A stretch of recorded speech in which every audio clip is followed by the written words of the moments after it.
reframing. It's learning to extract the positive from the negative, knowing that it was going to happen no matter what. What lesson was I supposed to get from it? What am I going to take from this, and how am I going to move forward? And not get stuck in that circular cycle of victim process. Woe is me. So this is, for me, what a lot of people have done or are doing. Create a to-do list every day. Whatever that is, put it out. And the thing is, and you will always see this, write it out. If you make more room on the paper with the words, you make more room in your head for new thoughts. Say that again? If you make more room on the paper with your words and you start writing everything out, you make more room in your head for more thoughts and more ideas to come in. Because you're not stuck in your head all the time going through the same ideas, the same emotions, the same thoughts without just putting it out there. And you ever notice that when you see somebody writing something that they're really passionate about and their words are like this and they start writing and they get just T's are jagged and the I's are dotted and everything's, you can tell when somebody's really passionate about what they're doing. If they're comfortable and things are good and life is happy, it's very flowy and bubbly and, you know, just very legible. We go through and we have short-term goals, write it out. Long-term goals, write it out. In the case of being an entrepreneur, your professional and your personal life are essentially one and the same in a lot of different aspects. And when I talk about short-term and long-term goals, a lot of people think that they're two separate categories, and that's not the case. Short-term goals are basically the next, we'll say, 6 months to a year. What are the baby steps? What are the little actions that you're taking, the little goals, to create and build towards those long-term goals, which we'll say is the next 3 to 5 years. So you have that big dream, you have that big picture, you have the next 3 to 5 years. Who do I want to be? What do I want to do? And what are the little short-term goals that you're doing right now to build towards that? Do accept successes and failures as equally important.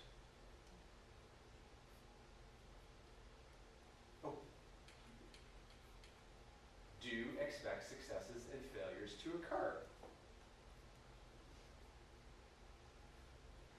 My first life coach was my mother, and she still is. And I'm grateful every single day because she let me fall. There was always a support. There was never a lack of love or care, anything like that. But I will be the first to admit I have had some great successes, and I have made some very stupid decisions. Every single one of which I am extremely proud of, because I would not be where I am today without every single one of them, and every lesson that I've learned, and everything that I've done to build the confidence to move 3,000 miles away from my entire family and everything that I know, to be here on my own doing what I love. Knowing that even this distance apart, there's always somebody there to support me. There's always somebody there, whether it's a phone call or an email or a friend or the next door neighbor who I don't even know yet. There's always somebody. And knowing who that is in your life is the biggest factor here. That when the crap hits the fan, you know who you can turn to and who you can confide in. Do be realistic. We want to take a big bite out of the big dream and have it happen right now. Okay, are we there with time? Are we there with finances? Are we there with all the little pieces that we need to make it happen? Being realistic about where you're at today, knowing your strengths, knowing your weaknesses, your vulnerabilities, is huge. And willing to share it and willing to accept it. And this is one of those things that you can accept as an is, because you are where you are today, and you're building towards that bigger, better tomorrow. But being realistic about what you can take on and what is too much. And I gotta take into account you've got family, kids, other jobs, a social life. things that you need to do every day to keep your sanity in check, that you can't always be on all the time, doing, because you need to be selfish. You need to do something for yourself every now and again. Don't short sell yourself, and know your self-worth. The biggest problem when it comes down to it is that self-worth, that self-confidence, that believing you are who you are, you're good at what you do, and you're gonna do it. I will use this as an example, and my partner laughs at me all the time when I do it, but I went to the grocery store the other day, and I bought a cucumber for 89 cents. I bought some Greek yogurt for $3.69 because I like to snack on good foods, fantastic, healthy, fine. Go home, relax, turn on the TV, I'm in my space and just enjoying it. All right, fine. Another person goes to the store, buys the same things, creates a nice little ambiance. You come to see them. They've added a few things to it, but they're going to charge you $150 for this and call it a facial.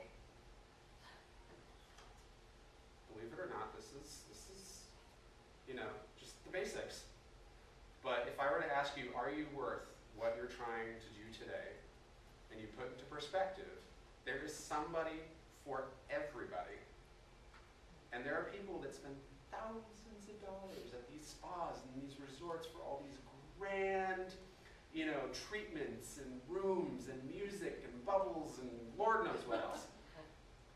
And they pay out the nose for this stuff, for the most basic things that you can go to the store, kick back on the couch at home, listen to some good music, and eat what you want to eat.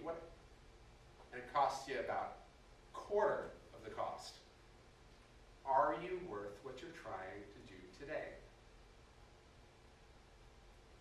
I used the example earlier. I had a girl come into me last week that sat with me and said, I finished the life coaching and I'm supposed to charge somebody $100 an hour to do this and I don't know if I can. Okay, do you feel that you're worth $100 right now? She said, no. She's like, I just finished. I don't have clients. I haven't really got the confidence in me yet, but I'd like to get to that point. Okay. Well, what do you feel you're worth? Well, she's about $30, $40 a session. Okay, you willing to try that with somebody? Absolutely. Completely different person from two totally very simple questions. The $100 was just, okay, what are you worth? Put the power in your hands. At 30, 40 bucks, you think you're worth that? Oh yeah, absolutely. Right there. Find where your confidence level is. Find where that fine line is that you're willing to work with. And ask yourself, what can I begin today? Notice I did not ask you what can be done today, because done for me means it's definitive. And if you're like me, sometimes you make these to-do lists and you have all these things and you want to get it all done the day that you write it out.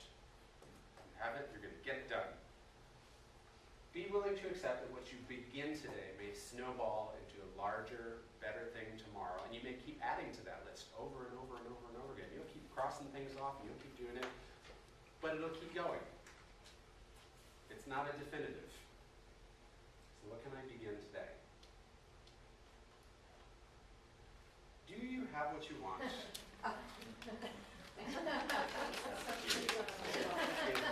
Ever there was a time, like I said, to be selfish, it's now. When it comes to your business, your baby, you need to be selfish. You need to know what it is you want and why. We all have needs, and we all learn about the needs that we all, but what are your wants?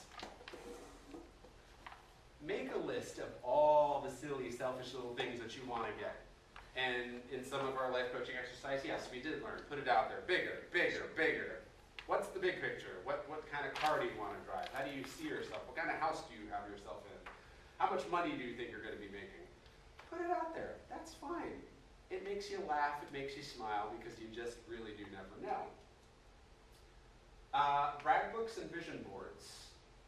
I think who's heard of vision boards and brag books? Okay. What I have done, now vision boards, I've seen some people's vision boards, and they're huge. They take up a wall in their house, and it's fantastic, it's wonderful to see, but it's not something you can look at all the time. So I'll pass this around. I created, what I did was a brag book. And what I did was, I did my big picture, 3 to 5 years, and put in pictures of things that I want. My vacation, the dog that I want, the home, motivational speaker, my book, children, some form of commitment. But it's something that I can carry with me every day. I keep it in my office, and it's not something so huge that I can't just pull it out and be able to look at it 24/7. And when I hit those walls, why am I doing what am I doing? And I can look at this and say, okay, what am I doing today? What am I doing right? How can I get this? And binders to me are invaluable. And these little plastic inserts for them, even more wonderful, because what I do is I keep track of all the nice letters people send me, different accomplishments that I've achieved. In the very back, it's the certificates that I've done, whether it's the skydiving certificate or the bartending academy or whatever it is, even the Sweet House certificates that I have.